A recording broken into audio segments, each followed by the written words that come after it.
माननीय सांसद डॉक्टर संजय जायसवाल जी,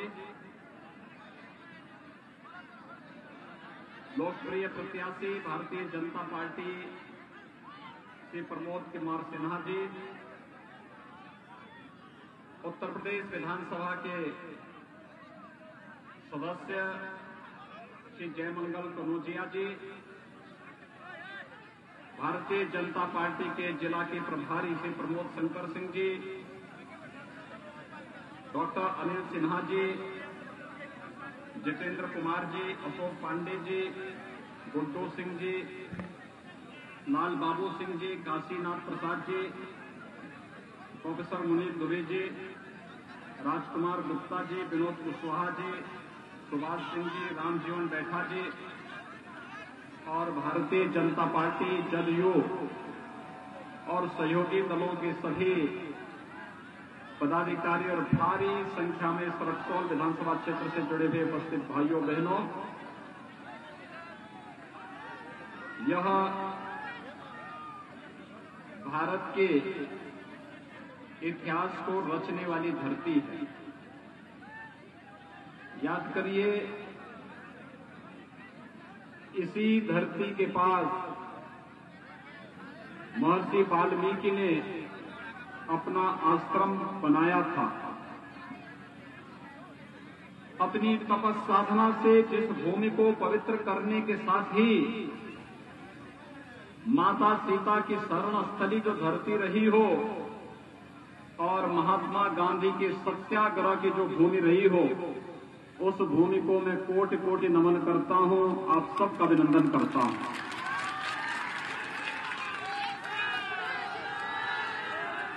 भाइयों बहनों, अक्सर मैं डॉक्टर संजय जायसवाल जी के साथ चर्चा करता था रक्सौल, वाल्मीकि नगर और आसपास के क्षेत्रों के बारे में, और आज मुझे साक्षात यहां पर आप सबके साथ संवाद करने, बातचीत करने का सौभाग्य प्राप्त हो रहा है।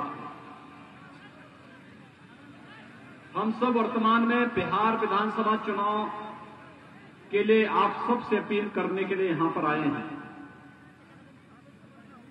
पहले चरण का चुनाव संपन्न हो चुका है, दूसरे चरण में कल चुनाव होना है और अंतिम चरण में 7 नवंबर को आप सबको भी बिहार विधानसभा के माध्यम से बिहार के जनता के भाग्य का चुनाव करना है।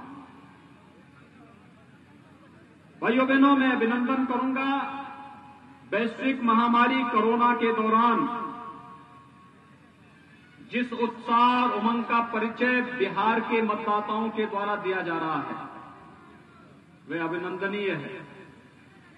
लेकिन मेरी आप सबसे विनम्र अपील होगी, कोरोना के खिलाफ देश की लड़ाई को प्रधानमंत्री मोदी जी के नेतृत्व में यह देश जिस प्रतिबद्धता के साथ लड़ रहा है, उसमें प्रधानमंत्री मोदी जी ने 2 महत्वपूर्ण मंत्र दिए हैं।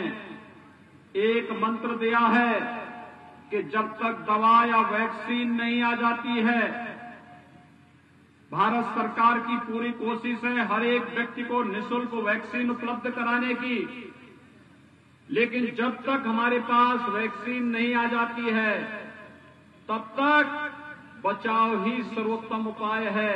और बचाव के लिए 2 गज की दूरी और मास्क है जरूरी। हम इसका पालन करें। देखिए, अग्नि से, पानी से और बीमारी से दोस्ती नहीं की जाती। आग कहीं लगी हो, हम अचानक उसमें नहीं घुसते, बचाव करते हैं। कहीं बाढ़ आती है तो हम उससे बचाव करते हैं, उसमें घुसते नहीं बाढ़ के पानी में।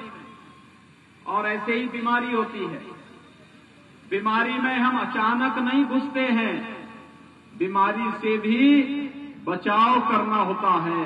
और बचाव के लिए ही आज जितना बचाव कर पाएंगे बीमारी समाप्त होगी और प्रधानमंत्री मोदी जी के नेतृत्व में बीमारी को काफी हद तक नियंत्रण किया जा चुका है। ईश्वर चाहेंगे तो अगले 1-2 महीनों के अंदर बीमारी को भवे के लिए समाप्त करने में भारत को सफलता प्राप्त हो जाएगी। तब तक वैक्सीन और दवा भी आ जाएगी, लेकिन बचाव तो हमें करना ही होगा। लेकिन कोरोना के दौरान प्रधानमंत्री मोदी जी के नेतृत्व में देश ने जिस बड़ी लड़ाई को लड़ा था, आपके सामने वो सब उदाहरण के रूप में है। कितनी मजबूती के साथ लॉकडाउन होते ही प्रधानमंत्री गरीब कल्याण पैकेज की घोषणा, हर गरीब को राशन देंगे, जनधन अकाउंट धारी जितनी भी माताएं होंगी उनके अकाउंट में 500 रुपए महीने उपलब्ध करवाएंगे, हर किसान के खाते में 2000 रुपए उपलब्ध करवाएंगे, वृद्धावस्था पेंशन, विधवा पेंशन और दिव्यांग जनों के पेंशन के खाते में अतिरिक्त पैसा उपलब्ध करवाएंगे। ये सभी कार्य समय से हो रहे थे, लेकिन साथ ही साथ जब व्यापक पैमाने पर हमारे प्रवासी कामगार और श्रमिकों ने पलायन किया, कोई महाराष्ट्र से, कोई दिल्ली से, कोई पंजाब से, कोई राजस्थान से, अलग अलग जगहों से आए, भले ही वहां पर उनकी उपेक्षा होती रही होगी, लेकिन भारत सरकार ने और उत्तर प्रदेश सरकार ने आपके साथ खड़े होकर के पूरी तरह सहयोगी भूमिका में आपके साथ खड़े हुए थे। लोग मुझसे पूछते थे कि आखिर बिहार के प्रवासी लोगों के लिए आप इतने चिंतित क्यों हैं, भारत सरकार चिंतित क्यों है? मैंने कहा देखो, बिहार का नागरिक हमारे लिए माता सीता के मायका का नागरिक है, उसके प्रति हमारी जिम्मेदारी है। मां सीता के प्रति हमारी श्रद्धा और सम्मान का भाव है, इसलिए किसी भी बिहारी नागरिक को वह हमारा अपना नागरिक है, कोई कष्ट नहीं होना चाहिए। उत्तर प्रदेश में आते ही उसे बस की सुविधा, उसको भोजन की सुविधा, उसको रहने की व्यवस्था और सुरक्षित पहुंचाने की व्यवस्था का कार्य पूरी मजबूती के साथ किया गया। प्रधानमंत्री मोदी जी ने स्पेशल ट्रेन चलवा करके घर घर तक उन लोगों तक पहुंचाने का कार्य किया और आत्मनिर्भर भारत के अंतर्गत उन सभी लोगों को रोजगार और सम्मान के साथ जीवन यापन करने के लिए सुविधाएं उपलब्ध करवाने का कार्य भी किया। भाइयों बहनों, तमाम प्रकार के नारे लग रहे हैं। आपने देखा होगा बिहार में भी एक नारा लग रहा है रोजगार का। आखिर कांग्रेस ने देश के अंदर सर्वाधिक समय तक शासन किया। बिहार के अंदर राजद और कांग्रेस के नेतृत्व की सरकार को 15 वर्षों तक शासन करने का अवसर प्राप्त हुआ था। इन वर्षों में इन्होंने क्या किया? इन्होंने रोजगार नहीं दिया, गरीब को मकान नहीं दिया, बिजली के कनेक्शन नहीं दिए, रसोई गैस का कनेक्शन नहीं दिया, गरीबों को स्वास्थ्य बीमा का कवर भी नहीं दिया, किसानों को प्रधानमंत्री किसान सम्मान निधि नहीं दिया, रोजगार नहीं दिया। इनके शासन काल में तो नौकरी और रोजगार बिकता था, गरीबों को खाद्यान्न नहीं मिलता था, लेकिन जानवरों का चारा भी ये लोग चट कर जाते थे। यही तो इनकी पहचान थी। ये लोग रोजगार का झुंझुना लेकर के एक बार फिर से आंखों में धूल झोंकने का कार्य कर रहे हैं। और बिहार के नौजवानों, आपकी ऊर्जा और आपकी प्रतिभा पर पूरा देश गौरव की अनुभूति करता है, इसलिए इनके बहकावे में आने की आवश्यकता नहीं है। प्रधानमंत्री मोदी जी के नेतृत्व में 6 वर्षों से आप देख रहे होंगे, पूरे देश के अंदर 3 करोड़ गरीबों को एक आवास उपलब्ध करवाया गया। 4 करोड़ गरीबों को विद्युत के निःशुल्क कनेक्शन उपलब्ध करवाए गए। 8 करोड़ गरीबों को रसोई गैस का निःशुल्क कनेक्शन उपलब्ध करवाया गया। 10 करोड़ गरीबों को एक शौचालय उपलब्ध करवाया गया। 12 करोड़ गरीबों के लिए, किसानों के लिए प्रधानमंत्री किसान सम्मान निधि में सालाना 6000 रुपए की व्यवस्था की गई। और भाइयों बहनों, 15 करोड़ युवाओं के लिए प्रधानमंत्री मुद्रा योजना के माध्यम से आर्थिक स्वावलंबन का रास्ता निकाला गया। 35 करोड़ गरीबों के लिए जनधन अकाउंट बैंकों में खोले गए। 50 करोड़ गरीबों के लिए आयुष्मान भारत में 5 लाख रुपए का स्वास्थ्य बीमा का कवर देने का कार्य किया और 80 करोड़ लोगों को कोरोना कालखंड में निःशुल्क खाद्यान्न उपलब्ध कराने का कार्य किसी ने किया है? प्रधानमंत्री मोदी जी ने किया है। यानी विकास सबका, सम्मान सबका, योजनाओं का लाभ सबको, लेकिन तुष्टीकरण किसी का नहीं। हम विकास सबका करेंगे, बिना भेदभाव के, न मत, न मजहब, न क्षेत्र, न भाषा, न जाति, न परिवार। भारतीय जनता पार्टी के लिए तो देश की 135 करोड़ जनता ही परिवार है। मोदी जी का यही परिवार है। नीतीश जी का बिहार की 11-11.5 करोड़ की जनता ही परिवार है। हमारे लिए परिवार, जाति, मत, मजहब, क्षेत्र, भाषा, इसका कोई मतलब नहीं होता है। हमारे लिए तो हर गरीब, हर गांव, हर किसान, हर नौजवान, हर महिला हमारे अपने परिवार का हिस्सा है। हम उसके साथ कोई भेदभाव नहीं कर सकते। लेकिन जिन्होंने जातिवाद का नारा देकर के अपने परिवार का ही भरण पोषण किया हो, जिन्होंने देश के अंदर लूट खसोट करके परिवार को बेईमानी और भ्रष्टाचार करने की छूट दे दी हो, और जिन्होंने बिहार के अंदर शासन के दौरान एक परिवार विशेष को ही फलने फूलने, लूट खसोट करने की पूरी अनुमति दी हो, नौजवानों की नौकरियों पर डकैती डालने का कार्य हो, गरीबों की योजनाओं पर डकैती डालने का कार्य हो, या फिर बिहार के नौजवानों के सामने पहचान का संकट करने का कार्य इन्होंने किया हो, ये सब किसी से छुपा हुआ नहीं है। और इसलिए भाइयों बहनों, हम सब आपके पास आए हैं आपसे कहने के लिए, मोदी जी ने सबका काम किया। और उन्होंने जब मई 2019 में दूसरी बार प्रधानमंत्री पद की शपथ ली, तब उनसे पूछा गया कि मोदी जी पहले कार्यकाल की उपलब्धियां तो देश के सामने, अगले कार्यकाल में क्या करेंगे? मोदी जी ने कहा, पहले कार्यकाल गरीबों के उत्थान के लिए और दूसरा कार्यकाल देश के उत्थान के लिए। लोग समझ नहीं पा रहे थे देश के उत्थान का मतलब क्या है, लेकिन आज समझ में आया है। जब भाइयों बहनों याद करिए, 2008 में कांग्रेस नेतृत्व की सरकार थी देश में, मुंबई में आतंकी हमला होता है। आतंकी हमले के समय सैकड़ों लोग मारे गए थे, व्यापारी मरे थे, जवान शहीद हुए थे, और पूरा देश बोल रहा था कि पाकिस्तान के द्वारा प्रायोजित आतंकवाद है, पाकिस्तान को इसका सबक सिखाया जाना चाहिए।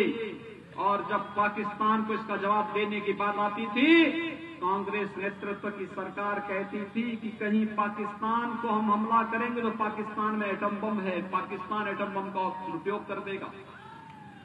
भाइयों बहनों, आज आप देख रहे होंगे पुलवामा में हमारे सीआरपीएफ के जवानों पर आतंकी हमला हुआ था, और पुलवामा में आतंकी हमला होने के बाद प्रधानमंत्री मोदी जी ने कहा था कि देश इसका जवाब देगा।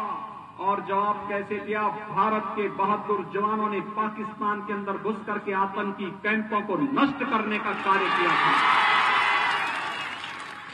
अभी 3 दिन पहले आपने टेलीविजन में बहस देखी होगी पाकिस्तानी संसद की, जिसमें पाकिस्तान के अंदर पाकिस्तान के मंत्री, पाकिस्तान के स्पीकर, पाकिस्तान के सांसद कह रहे हैं कि पुलवामा में अगर विंग कमांडर को पाकिस्तान वापस नहीं करता तो उस बैठक में वहां के सेना प्रमुख भी थे, उनके विदेश मंत्री भी थे, उनके रक्षा मंत्री भी थे, प्रधानमंत्री भी थे, और एक ही चर्चा हो रही थी कि 24 घंटे के अंदर विंग कमांडर अभिनंदन को वापस नहीं किया तो पाकिस्तान का अस्तित्व समाप्त हो जाएगा, और पाकिस्तान का अस्तित्व समाप्त हो जाएगा। ये है पाकिस्तान के सेना प्रमुख को पसीनों से तर कर रहा था, उनके पैर कांप रहे थे।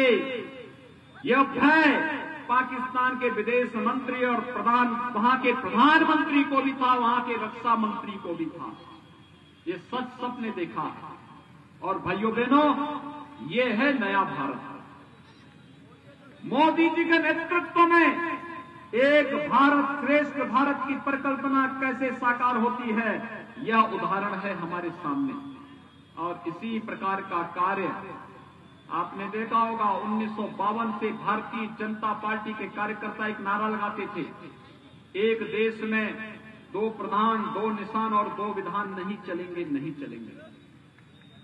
भारत का संविधान जम्मू कश्मीर के अंदर भी उसी प्रकार से लागू होना चाहिए जैसे बिहार के अंदर लागू होता है। और बिहार के लोगों को भी जम्मू कश्मीर के अंदर जमीन खरीदने की छूट उसी प्रकार से होनी चाहिए जैसे किसी अन्य राज्य के लोग बिहार के अंदर जमीन खरीद सकते हैं। और भाइयों बहनों, जो काम कांग्रेस नहीं कर पाई, राजद नहीं कर पाया, कोई अन्य दल नहीं कर पाया, वह काम मोदी जी ने कर दिया है कि जम्मू कश्मीर में भी बिहार का नौजवान अगर सर्विस कर रहा है, वहीं जमीन खरीद सकता है, वहीं मकान बनाने का कार्य कर सकता है। यह कार्य भी मोदी जी ने करके दिखाया। कश्मीर से धारा 370 समाप्त कर दी गई, यानी आतंकवाद की ताबूत पर अंतिम कील ठोकने का कार्य कर दिया। अब याद करना, न इस पार न उस पार, न माओवादी बोल पाएगा न नक्सलवादी बोल पाएगा। इसके बाद इन्हीं की जय यानी राम नाम सत्य है की यात्रा निकलने वाली है। ये यात्रा बहुत मजबूती के साथ निकलेगी। आतंकवाद को तो आपने देखा होगा, कल एक आतंकवादी को कश्मीर के अंदर कैसे मारा गया। अगर यही कांग्रेस होती तो जवानों के लिए क्या कहते थे? कहते थे कि तब तक फायर मत करना जब तक आतंकवादी फायर न कर दे। तो कांग्रेस के लोग कहते थे। और आज तो कहा जाता है कि देश की तरफ, भारत की जनता की तरफ कोई टेढ़ी नजरों से देखने का कार्य करेगा तो उसकी आंखों को तस्तरी में परोस करके देश की जनता के सामने प्रस्तुत कर दो। भाइयों बहनों, ये है नया भारत, मोदी जी का न्यू इंडिया। इस न्यू इंडिया में हर व्यक्ति की सुरक्षा के लिए, हर नागरिक के सम्मान के लिए और भारत के आन मान और शान के लिए किसी भी प्रकार की उसके खिलाफ कोई भी टिप्पणी करने की कोई गुंजाइश नहीं है। और भाइयों बहनों, इस नए भारत पर हम सबको गौरव की अनुभूति करनी चाहिए। मैं अक्सर बिहार आता था और बिहार में जब भी मैं आता था लोग मुझसे पूछते थे, योगी जी बताइए, आप लोग बार बार कहते हैं कि रामलला हम आएंगे, मंदिर वहीं बनाएंगे, क्या तारीख बताएंगे, क्या तारीख भी बताएंगे। और भाइयों बहनों, आज तो मैं आप सबको अभिनंदन करने के लिए आया हूं। मेरी हार्दिक इच्छा थी जब भारत के यशस्वी प्रधानमंत्री जी के द्वारा अयोध्या में राम जन्मभूमि के भूमि पूजन और शिलान्यास के कार्य को आगे बढ़ाने का कार्य का शुभारंभ हुआ था, तो मेरी इच्छा थी बिहार के हर गांव का प्रतिनिधित्व अभी उत्तर प्रदेश में हो। लेकिन कोरोना की बीमारी के कारण हम ये कार्य नहीं कर पाए।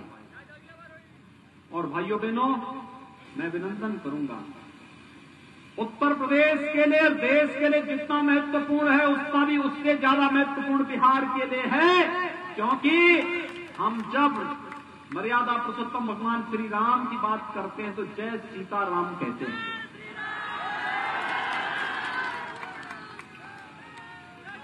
ये जय श्री राम भी, श्री का मतलब माता सीता से ही है।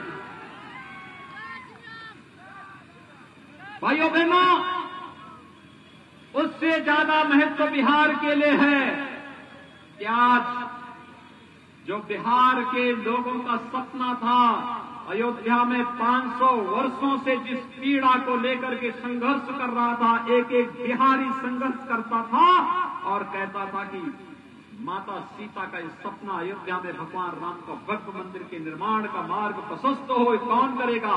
आखिर वह कार्य भी मोदी जी ने पूरा कर दिया। ये है नया भारत। और इसलिए भाइयों बहनों, आज हम सब आपके बीच आए हैं आपसे कहने के लिए, बिहार विधानसभा का चुनाव चल रहा है। कल प्रधानमंत्री मोदी जी ने आकर के कहा भी, डबल इंजन की सरकार कैसे कार्य करती है। केंद्र में मोदी जी और बिहार के अंदर नीतीश जी के नेतृत्व में जब सरकार एक साथ मिलकर के कार्य करेगी तो भारत का सपना साकार होगा, हर गरीब के घर तक विकास पहुंचेगा, हर नौजवान के हाथ को रोजगार आएगा। और इस रोजगार और विकास के लिए आज बिहार के अंदर एनडीए की सरकार आवश्यक है। और इसलिए आप सबसे अपील है, जहां कहीं भी भारतीय जनता पार्टी, जदयू और सहयोगी दलों के प्रत्याशी चुनाव लड़ रहे हैं, इन सबको भारी बहुमत से विजयी बनाने की अपील करने के लिए आज विशेष रूप से मैं आपके बीच आया हूं। ये क्षेत्र वैसे भी डॉक्टर संजय जायसवाल जी बिहार के लोकप्रिय भारतीय जनता पार्टी के अध्यक्ष के रूप में कार्य कर रहे हैं। कोरोना कालखंड के दौरान सेवा ही संगठन का उदाहरण बना करके भारतीय जनता पार्टी के एक एक पदाधिकारी को, एक एक कार्यकर्ता को जनता की सेवा के लिए घर तक भेजने का जो कार्य उन्होंने किया वो अभिनंदनीय है। और आज के इस अवसर पर मैं उनका अभिनंदन करते हुए आप सबसे अपील करूंगा, भारतीय जनता पार्टी ने श्री प्रमोद कुमार सिन्हा को रक्सौल विधानसभा सीट से अपना प्रत्याशी बना करके आप सबके बीच में उतारा है। भाइयों बहनों, इतनी भारी संख्या आपकी यहां पर है, आप सबसे मेरी अपील है, विकास के लिए और समृद्धि के लिए हमें जाति से ऊपर उठना पड़ेगा, क्षेत्र मत मजहब से ऊपर उठना पड़ेगा। और इसके लिए भारतीय जनता पार्टी ने प्रमोद कुमार सिन्हा को अपना प्रत्याशी बनाकर आपके बीच उतारा है। यहां पे जितने लोग हैं सब प्रमोद जी को, भारतीय जनता पार्टी को वोट देंगे ना?